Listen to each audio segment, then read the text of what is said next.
On the very day I secured a $100 million investment, I walked into the office only to find the CEO's conniving assistant looking smug, spreading rumors that the boss was demoting me and shipping me off to the desolate Anchorage branch in Alaska. I walked into the CEO's office, contract in hand.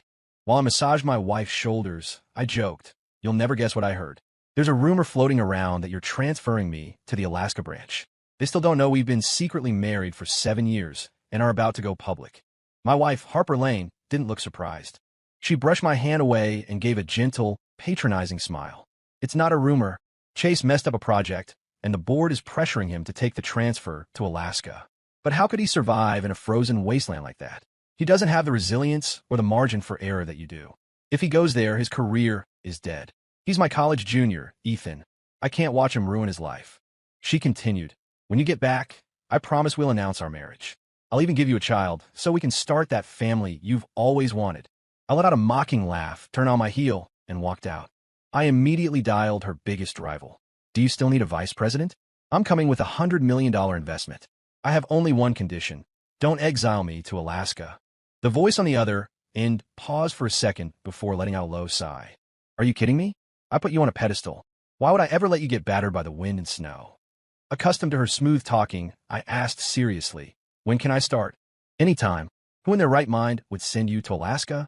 "Did Harper actually agree to that? Didn't she just say she was going to announce your marriage because you cleaned up Chase Miller's mess?" I dodged the question, my voice low. "Just be ready to receive the investment." Hanging up, I opened the company portal and submitted my resignation. Back at my desk, I grabbed a cardboard box and started packing. The door was open, and colleagues were craning their necks to watch. Some, emboldened by the situation, walked right up to me to gossip. "Ethan, I heard the conditions in Alaska are brutal.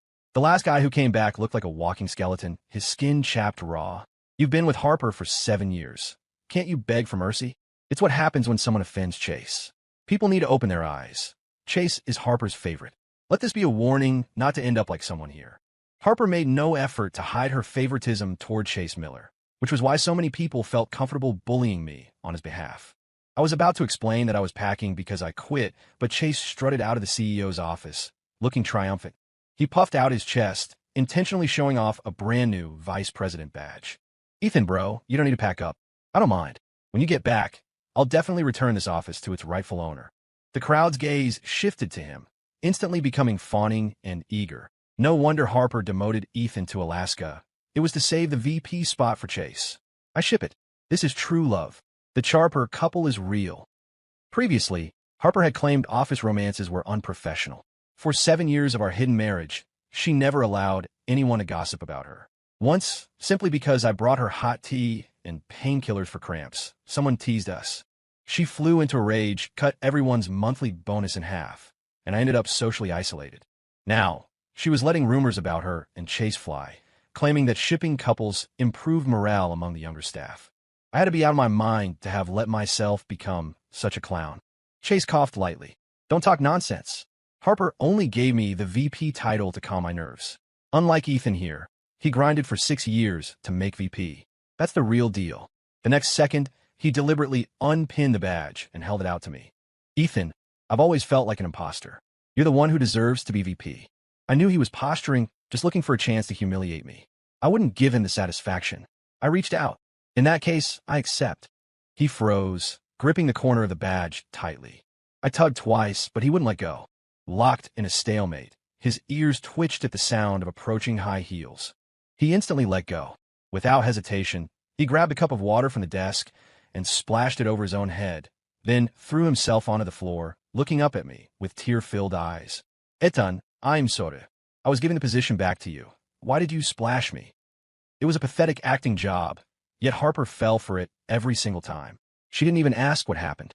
She shoved me aside forcefully and helped Chase up with gentle hands. "Ethan, are you trying to start a mutiny? Chase is top-tier talent. What is your problem with him being VP?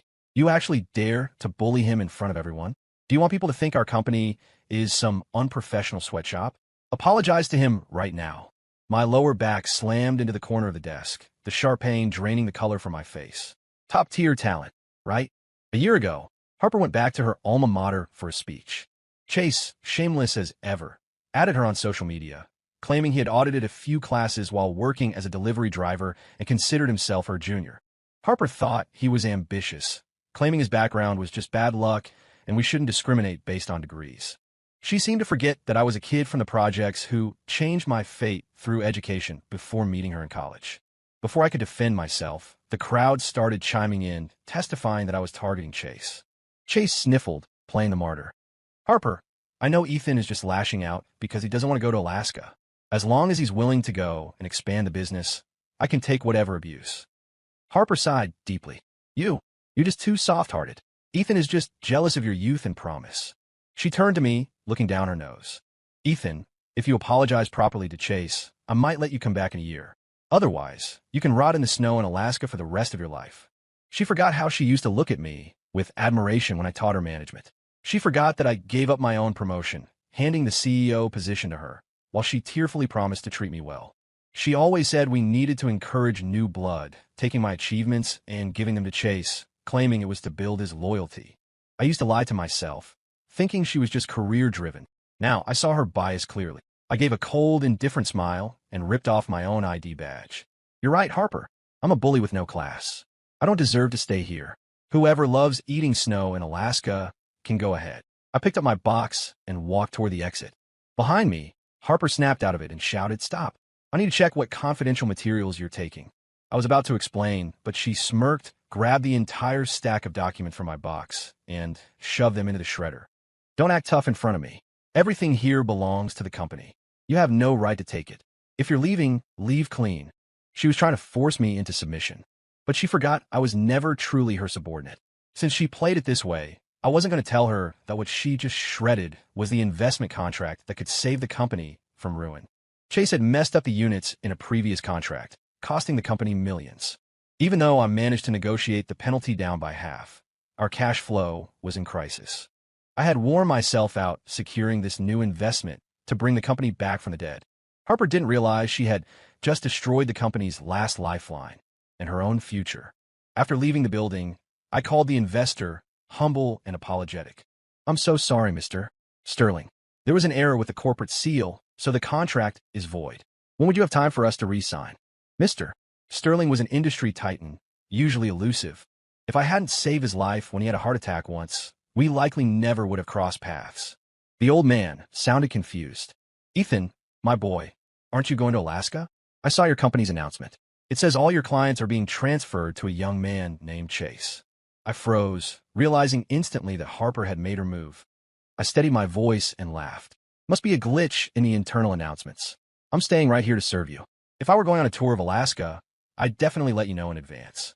Mr. Sterling chuckled. All right, I have time tomorrow. Hanging up, I suppressed my rage and checked my phone, finding a flood of notifications. Clients were asking why I was going to Alaska and when I'd be back. Seeing the screenshots they sent, I realized Harper had posted on Instagram, announcing my transfer and directing everyone to the new VP, Chase. I couldn't see the post because she had blocked me. Without a word, I posted a clarification on my own feed. The image was a screenshot of Harper's post with a giant fake stamped over it. The caption read, I'm not going anywhere. Please don't misunderstand. Feel free to reach out for business inquiries anytime.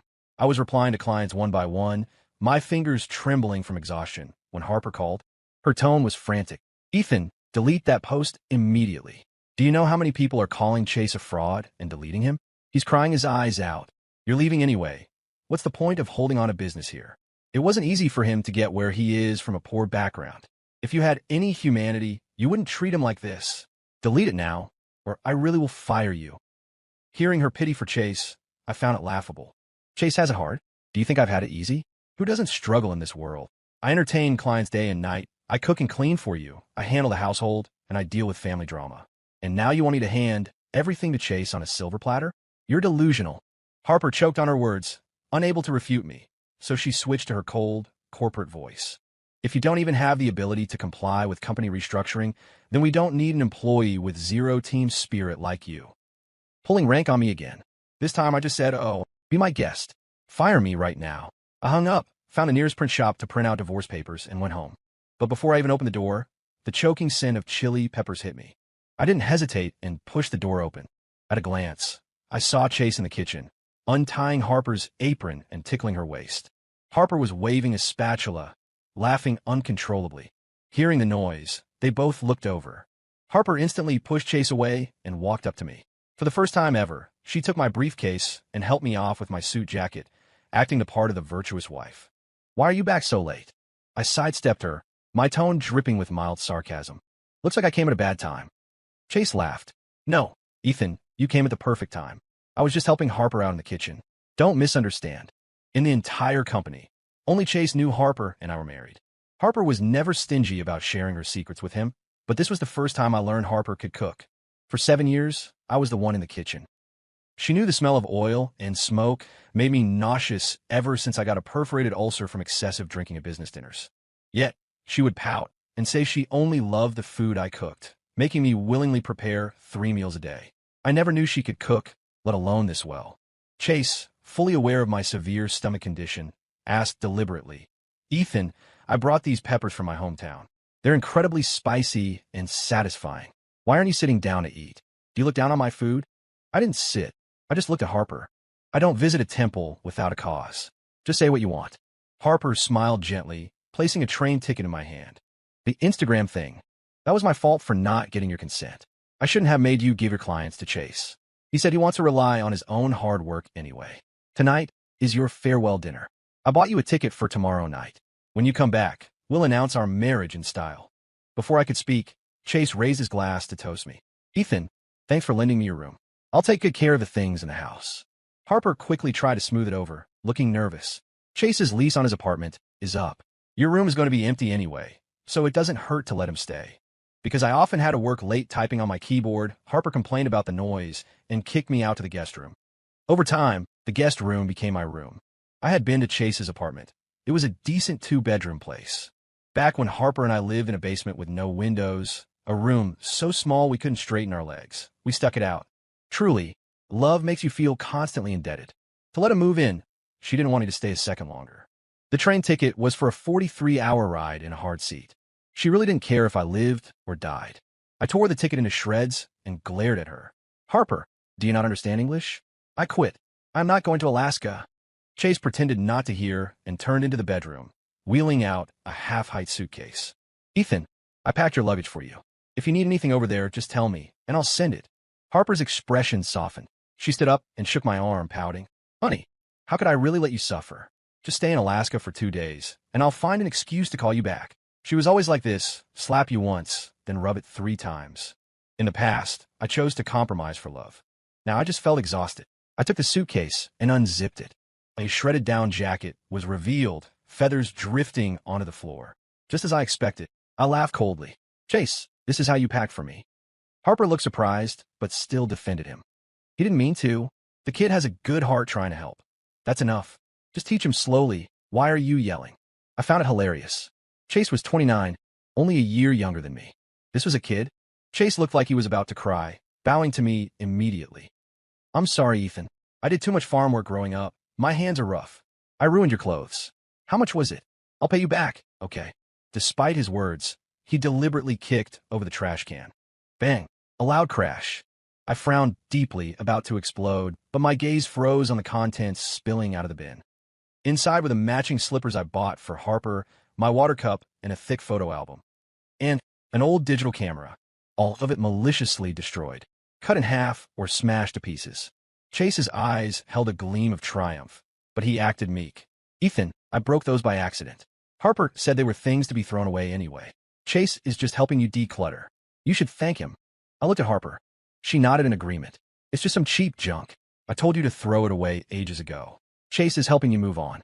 My heart filled with bitterness, my lips curling into a sarcastic arc. Harper had forgotten. These things accompanied us through our hardest times. After graduation, I turned down offers from major tech firms abroad because she begged me to start a business with her. In the big city, people like us without background were like duckweed, having only each other. For our first anniversary after starting the company, to boost her morale, I donated plasma 10 times to buy that cheap digital camera. I told her, "Let's record everything happening now, as a memory for when we're successful." That camera held memories of us being too poor for AC, riding the subway back and forth for $1 just to enjoy the cool air, a romantic date lasting all day. It held the memory of New Year's Eve, curled up in front of TV, sharing a cup of instant noodles, her secretly putting her half of the sausage into my bowl. She used to cry looking at those photos, promising over and over to make it up to me. But what I got was the day the company went public. I brought out the camera to take a picture of her cutting the ribbon, and she slapped it out of my hand, saying a vice president holding such a piece of junk was embarrassing. She allowed Chase to smash the camera. Even the developed photos were treated as trash. She was right about one thing. My relationship with her had gone bad long ago. It was time to declutter. Seeing the excessive sorrow in my eyes, Harper suddenly remembered something and didn't dare look at me. Don't hold it against Chase. I'll buy you better ones later. I shook my head and pulled the divorce papers from my briefcase. Harper, sign it. She looked impatient. I don't do business during dinner. I said calmly. It's just a signature. Won't take you a minute. Perhaps out of guilt, Harper frowned and took the contract. The next second, the words divorce agreement hit her eyes. Harper froze, her fingers trembling. Chase leaned in, saw the title, and the corners of his mouth shot up wildly. Harper snapped back to reality, looking at me coldly. Just because Chase threw away some of your junk, you're threatening divorce? Nobody's perfect, Ethan. You're being incredibly petty. I said flatly, I'm not threatening. You can give Chase a title now. He can come and go from the company openly. Harper laughed in anger, her eyes frosty. She gripped the paper tightly, crumpling it. I knew your mind was in the gutter. Chase is just my college junior. What's wrong with me helping him? If we had someone help us back then, would we have struggled so much? I'm telling you, don't try to scare me with divorce. I don't buy it. I was planning to announce our marriage when you got back, but now forget it. You've disappointed me too much. Chase frantically added fuel to the fire from the sidelines. Harper, Ethan obviously just doesn't want to go to Alaska and is making a scene. If that's the case, I'll go. That way everyone's happy. Harper's gaze grew colder. She grabbed Chase and headed for the door, staring me down. Ethan, if you insist on squeezing Chase out, I have no choice but to buy him a luxury condo and move in to take care of him myself. As she said this, her hand just rested on the doorknob. She was waiting for me to get jealous and beg her to stay like I used to, crying that I was wrong, agreeing to all her unreasonable demands. I walked over. She thought I was coming to reconcile, a hint of joy appearing on her face. Instead, I opened the door wide and made a gesture. If you're leaving, please. Having already said the words, Harper's grip on Chase's hand tightened suddenly, making him yelp in pain. But she just glared at me, said fine 3 times, and stormed off. As soon as I closed the door, my phone pinged. She had approved my resignation request. Looks like she was really mad. The next day, I arrived early at the cafe, where I agreed to meet Mr. Sterling, preparing to discuss investing in Harper's rival company. But as I looked down at the menu, there was a knock on the glass beside me. I looked up. It was Harper and Chase. The next second, they walked in. Harper looked arrogant. Ethan, are you stalking me? Tell me, where did you hear I was coming here to discuss a partnership? Chase was wearing an exquisite suit, looking like nouveau riche who just hit the lottery. Harper opened a bottle of wine worth 20 grand for me. I heard she never took you to such high-end places. Ethan, you're not mad, are you? Since my ulcer, she indeed never took me anywhere. I just frowned and checked my watch. Coincidence. I'm here for business. Could you two please move? Speak of the devil, Mr. Sterling strode in. Seeing the two of them surrounding me, he asked in surprise, This is? Harper looked shocked but stepped forward to shake his hand. Mr. Sterling, what are you doing here? If I knew you loved this coffee shop, I would have bought it for you every day. Chase looked at me with pure jealousy, offering a fake smile. Ethan, so you're trying to redeem yourself by finding investors? Harper only approved your resignation out of anger. If you perform well, I'll convince her to forgive you. He spared no effort in showing off his special status with Harper. Harper nodded in satisfaction. Mr. Sterling watched them talking to themselves and couldn't help asking, Ethan, who exactly are we negotiating with? Harper shoved me aside. Mr. Sterling, Ethan doesn't have the rank. He's just my subordinate, and he's leaving for Alaska tonight. He doesn't have time to handle follow-ups. I am Harper Lane, CEO, and this is Chase Miller, Vice President. We will talk with you. Even now, she didn't forget to gild Chase's resume. Just as I was about to explain, a sultry female voice came from behind me. Mama, Harper, have you really become so shameless that you're trying to poach my vice president and my deal? Hearing the familiar voice of her nemesis, impatience flashed in Harper's eyes. She turned around. At the entrance, a tall, slender woman with striking beauty and an elegant aura walked in. Compared to a corporate CEO, she looked more like a supermodel or an actress. Chase looked love-struck, practically drooling. Catching Harper's dark expression, He quickly said, "Who's your VP? Don't claim relations randomly." Harper said expressionlessly, "Felicity, Mr. Sterling has an appointment with Ethan. What does that have to do with you?" "Felicity, Faye." Vance walked up to me, her slender fingers tracing the tie on my suit jacket. She asked with a playful pout, "Ethan, what's going on? I'm not late, am I? Are you giving the deal to your former employer?" Naughty boy. Every time she met me, she liked to pull stunts like this. In the beginning, I would blush furiously, provoking Harper into losing her usual cool demeanor to scream at me, forcing me to swear not to contact Faye. Later, I got used to it, knowing she liked to use a playful facade to hide her ambition. I knew the bad blood between them. They were called the Golden Girls of the finance world. Once, when they were competing for a deal, Faye won. While gloating, Faye called Harper a hillbilly with no class, saying the deal wasn't even worth the loose change falling through her father's fingers. Faye was different from us. She was born into wealth. As an only child, she enjoyed immense privilege. After mocking Harper, Harper actively avoided working with her. Faye got interested and started really fighting Harper for every project, and even people. She had tried to poach me countless times, saying she would treat me 10 times, 100 times, 1,000 times better than Harper. But for Harper, I always refused. Now I realized how stupid I had been. I gently pushed Faye away and explained, "I didn't. She's the one trying to claim a connection with me."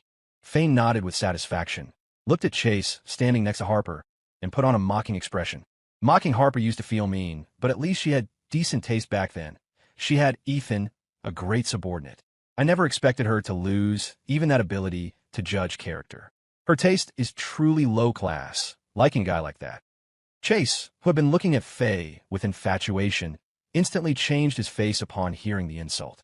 He tugged at Harper's sleeve aggrievedly. "Harper, who is she? Why is she insulting me? It looks like she knows Ethan pretty well." Harper finally tore her gaze away from Faye's hand on my chest and said coldly, "Faye, don't say the grapes are sour just because you can't reach them. Chase is young and educated. Are you saying he's inferior to Ethan?" She glared at me subtly, her eyes saying, "Just wait until you get home. Ignored for too long, mister." Sterling looked annoyed and coughed. "Ethan, who am I talking to?" I quickly squeezed past the blocking duo of Chase and Harper, supporting Mr. Sterling with a smile. "Mr. Sterling, this is Felicity Vance, CEO of Vance Corp. She's my boss." Faye beamed. "Uncle Sterling, I only got the chance to see you thanks to Ethan." Mr. Sterling was easygoing. Even with Faye's prominent background, he didn't treat her any differently. Seeing that I could bring Mr. Sterling to the table, Faye immediately gave me a thumbs up. I smiled. "Mr. Sterling, there are too many idlers here. It was poor planning on my part. Let me take you somewhere quiet so we can talk details." With me, Mr. Sterling was willing to be patient. Plus, he had just witnessed Harper and Chase mocking me, so he felt defensive on my behalf. He patted my hand. "Ethan, I don't care who your boss is. I only care who you are. This $100 million investment is entirely for your sake." Hearing $100 million, both Harper and Chase stood agape. Especially Harper. She looked at me in disbelief, losing her composure as she grabbed my sleeve. "Ethan, $100 million. You're really giving it to Faye." She couldn't finish the sentence, because I just glanced at her. That look was full of indifference and disgust. How could it be? She never dreamed that one day she would see the word disgust in my eyes. While they were stunned, I took Mr. Sterling to Faye's car, and we went to a private room in an elegant restaurant. Even if Mr. Sterling liked street food, I didn't dare let him stay out in the open. That woman Harper wouldn't stop until she got what she wanted. She would definitely keep harassing us.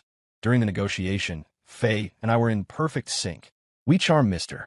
Sterling until he was laughing heartily, and soon the deal was signed. 2 hours later, the partnership was secured. I returned after seeing Mr. Sterling off, only to find Faye cornered at the entrance of the private room. Harper was angrily grabbing Faye, refusing to let go. "Where is Ethan? Where did you hide him?" Chase was looking around anxiously. "Where's Mr. Sterling?" Seeing this, I rushed up to stop it without hesitation. I pulled Harper away and shielded Faye behind me. Harper rubbed her wrist, looking at me with aggrieved eyes. "Ethan, why you so much force? You hurt my wrist." Faye looked at Harper's soft, clinging act with amusement. To the outside world, Harper's persona was the icy, career-focused flower. Chase was frantic. "Ethan, you can't help outsiders. You just handed a $100 million deal to Faye. Isn't that too much?" Faye blinked innocently. "Ethan is my vice president. Isn't it normal for him to secure investments for me? Why are you two so excited?" Harper was furious. Shut up. Ethan is my vice president. Since when did he become yours? He's just spiting me. Taking a deep breath, Harper spoke to me gently. Ethan, I won't blame you for today. As long as you can convince Mr. Sterling to invest in our company, I can be generous and not report your behavior. I couldn't help but laugh sarcastically. Harper, I quit a long time ago. What right do you have to report me? Harper looked at me in surprise. Faye suddenly felt mischievous. She leaned her head on my shoulder and said deliberately, Harper, Ethan is so handsome and so capable. Thank you for the favor of firing him. Once he's officially on board, I'll send you an email of gratitude. Harper clenched her fists, unaware that her nails were digging deep into her palms. She gritted her teeth. Faye, get your head off Ethan's shoulder. Don't you know he's a married man? Then she looked at me resentfully. Ethan, do you have any self-awareness as a married man? How can you get so close to another woman? Even now, she didn't dare reveal that she was married to me. I laughed, pointing at her and Chase. Are you talking about yourself? Harper's face went pale. Chase still tried to talk tough. Ethan, don't change the subject. I see you and Faye are so close. There must be something going on. Lately, Vance Corp has been threatening to overtake our company. Did you leak company secrets? His eyes were full of jealousy and malice. Clearly, he thought I got lucky getting into Faye's company and wanted to pin a crime on me. I kept my face impassive. Chase, instead of throwing mud at me here, you should hurry up and grab a ticket to Alaska. Otherwise, if the board sees you still bouncing around the headquarters. Before I finished, Chase realized the danger. He quickly turned to Harper for help. Harper, what do I do? Harper snapped back to reality and said seriously, don't worry. I won't let anything happen to you. There's always someone willing to take your place. She gave me a bizarre, vicious glare. As for a certain disloyal traitor, I won't let him have it easy. I just sneered. Harper, making my life hard? I'm afraid you'll be the one suffering first. Harper frowned deeply. What do you mean? Cursing me? I control a listed company with thousands of employees. Am I worse off than a wage slave like you? You think going to Vance Corp will be good for you? Faye just wants to use you to take me down. She's selfish. She'll kick you to the curb soon enough. When you come crying back to beg me, I won't agree. She still hadn't discovered the severe problem with the company's cash flow. It seemed she relied on me so much that she had completely forgotten everything I taught her. Faye's eyes widened instantly, and she pointed at Harper, yelling, What nonsense are you spouting? You're describing yourself. You used Ethan for 7 years, and for a little assistant, you sent your VP to Alaska. It's laughable. Chase, having received Harper's assurance, looked smug. All right, Ethan, stop being stubborn. I know you're jealous that Harper treats me well. As long as you apologize sincerely to Harper, I suppose I could persuade her to forgive you and hire you back. I didn't want to waste any more breath on them. I took Faye's hand and prepared to leave. They thought my silence meant guilt and looked triumphant. Suddenly, Harper's phone rang. It was her assistant. Harper answered carelessly, but as she listened to the voice on the other end, her nonchalant expression solidified, then shattered. Bad news, Ms. Lane. It's a disaster. The company accounts have been frozen. No funds can move. Several suppliers are at the office demanding answers. They say if we don't pay the balance, they'll sue us for breach of contract. Harper panicked, eyes filled with disbelief. She lost her voice shouting, What are you talking about? How could there be a problem with the cash flow? Tell those suppliers I'm coming back immediately. We can discuss the payment schedule. Chase heard everything clearly from the side and shook Harper anxiously. Harper, what's happening? Harper was clueless and distressed. How should I know? Ethan usually handles company matters. There's never been a mess before. How could it all go wrong in one day? Her voice stopped abruptly. She stared straight at my back. The next second, she stomped over furiously and forcibly grabbed my hand. Ethan, what did you do? How could the capital chain suddenly break? You go back right now and fix everything. I ran out of patience and threw her hand off. Harper, are you done? The company's business has nothing to do with me. I quit. Stop acting like a giant infant. Looking for me whenever there's a problem. Now you're the CEO, and Chase is the VP. You two handle it. What does it have to do with me? Go ask your precious Chase how big of a hole he punched in the finances. I'm done suffering in silence to clean up your messes. I don't want this rotten company, and I don't want you. Let's divorce. Seriously, we're going to the courthouse right now. I was always emotionally stable. This was the first time I yelled at her. Seeing me twist her arm back, she panicked. She tried to pull away, demanding I let go. Her voice even carried a sob. Ethan, what are you saying? I'm not your wife. What divorce? I froze, then gave a self-deprecating laugh. Harper kept looking at Faye, signaling me with her eyes. Turns out, She was that afraid of people knowing we were married. To her, I was that shameful. But when Faye said she was interested in Chase earlier, Harper hadn't denied it. A wave of extreme exhaustion washed over me. I let go of Harper. Chase quickly pulled her away. She didn't dare look me in the eye and fled the restaurant in a panic. Left behind, Faye watched the show and patted my shoulder sympathetically. Aren't you 10 times better looking than that Chase guy? Did a goose peck out Harper's eyes? Why? Hearing her complain about Chase, I couldn't help but laugh. You don't even know him. Why do you hate him so much? Faye answered without hesitation. I hate anything Harper likes. None of it is good, except you. She said the last 2 words very quietly, lost in the wind. I didn't hear clearly, so I just smiled. All right, boss. Hurry up and process my onboarding. I just closed a huge deal for you. Don't skimp on my commission. Faye blushed and nodded, and we returned to Vance Corp together. On the other side, Harper and Chase rushed back to their office. The scene before them chilled their blood. Several suppliers were blocking the door, refusing to leave. The chairman, who had come for an inspection, was trying to persuade them earnestly. Seeing Harper arrive, the chairman's brow furrowed, his voice low and questioning. You, the CEO, weren't in your office? Where were you? I walked in to find this place in chaos. What is going on? Where is Ethan? Why isn't he here? He's never been this irresponsible.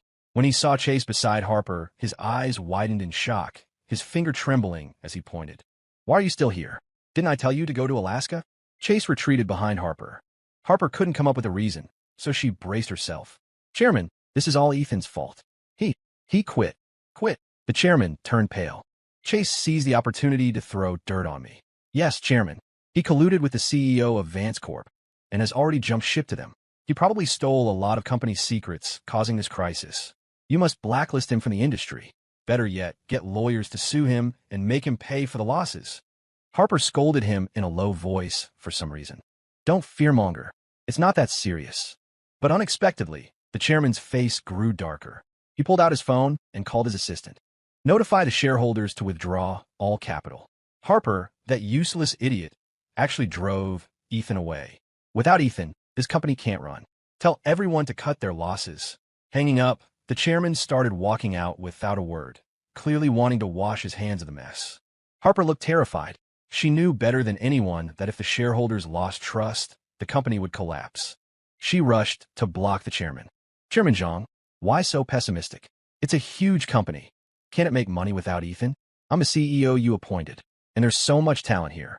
Please, trust the company one more time. The chairman just smiled mockingly. We invested because of Ethan. If he hadn't begged us to let you be CEO, do you think we would have chosen you? Look at yourself. Do you know how you got that seat? Ethan is a man of principle. If he quit, his mind is made up. Now, unless you call him back to take charge, we are all pulling out. With that, he stormed off. Harper stood there, petrified. Since the company got on track, I couldn't bear to see her running sales, afraid she'd suffer in the wind and rain. So I let her be the CEO, only needing to give orders. I never expected my care would become her entitlement. She thought the company's growth was due to her brilliant command, her own ability. It got to the point where she hired Chase, thinking her judgment was infallible, until the chairman's words finally shattered the throne she had built for herself in her mind. The suppliers didn't give her time to react. They rushed over. Ms. Lang, when do we get our money? If you don't pay today, my employees won't be able to eat. Harper felt wronged. When the company had financial trouble before, Ethan asked you twice, and you agreed to delay payment. Why the rush this time? A supplier sneered. You aren't Ethan. Why should I listen to you? Ethan is a good man. If he says funds will be released in a few days, it happens. You have no credibility. Exactly. Last time you brought that pretty boy to dinner, you wouldn't even drink with us, just peeling shrimp for him. Only Ethan gave us respect. Since you don't give us face, why should we give you any? If you don't pay today, expect a court summons. So, from start to finish, everyone was here for Ethan. And what had she done? Chase still didn't grasp the gravity of the situation. Instead, he stepped forward arrogantly. You're just small suppliers. We're a listed company. How can we not afford to pay? I advise you to leave, or we won't pay you even if we have the money. He whispered to Harper. I think Chairman Zhang is just scaring you. We're shareholders. We can just refinance and list again. I believe in your ability. Seeing his naive face, Harper finally realized how ridiculous she had been. Had she been drugged? How could she have thought Chase was talent? Without a word, she humbled herself and apologized to the suppliers. But the suppliers were enraged by Chase and refused to forgive her. Helpless, Harper closed her eyes and played her last card. I am Ethan's wife. We've been married for 7 years. Won't you give me even that much trust? Surprisingly, the crowd actually calmed down. They had eyes. They had seen my hidden affection and warned me countless times that unrequited love had no good ending. They never expected Harper and I were actually married. Even the employees eating popcorn at their desks looked stunned. Someone shouted skeptically, "Why should I believe you?" Gritting her teeth, Harper dialed my number. The call connected quickly. She rushed to speak. "Husband, please talk to the suppliers." On the other end, my voice was cold. "Ms. Lane, what husband? Don't talk nonsense." Instantly, the crowd's gaze turned vicious. Harper trembled all over. "Ethan, you swore you'd treat me well forever. You said you'd be my knight. Do you have a heart to be this cruel to me?" Unexpectedly, there was silence for a second. Then I whispered, "I'm coming." Half an hour later, I arrived at the company. After a few words to persuade the rowdy suppliers to leave, Harper looked at me with adoration. She threw herself into my arms like a little girl. "Husband, I knew you were the best. I know I was wrong. If you don't like Chase, I can fire him right now. Just come with me to explain things to the chairman."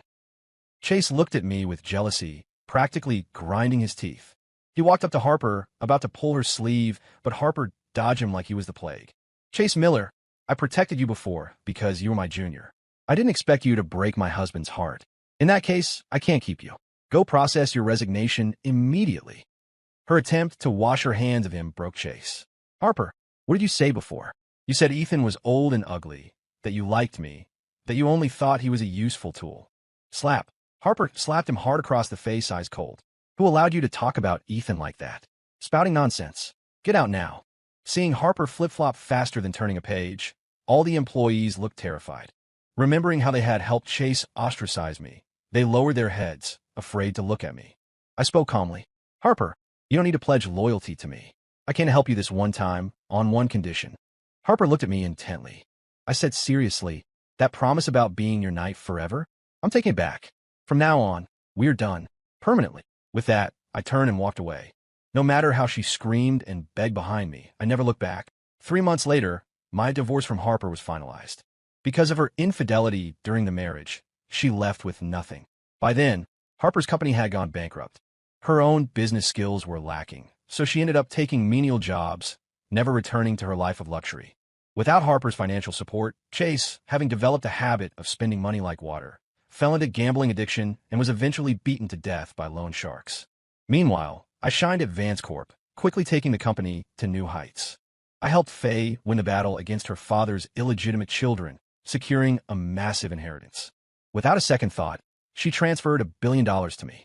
Then, holding a wedding ring designed by a world-renowned master, she proposed.